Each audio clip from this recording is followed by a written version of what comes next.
శివకేశనం ఎక్కడికి వచ్చినాం తెలుసా? పదని చూపిస్తా. ఈ శివకేశవ దేవాలయం పెద్దగడ మూవీ టవర్ దగ్గర ఉంటది.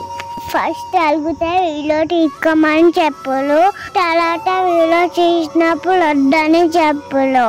అందుకే మొత్తం టెంపుల్ చూపకపోతున్నా.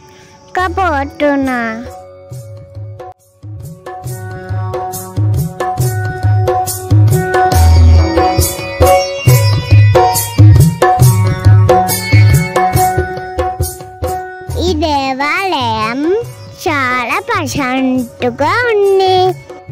ఈ దేవాలయంలో శివుడు, విష్ణుమూర్తి, శిశువులు, అమ్మవారు ఇలా చాలా దేవుళ్ళు ఉన్నారు.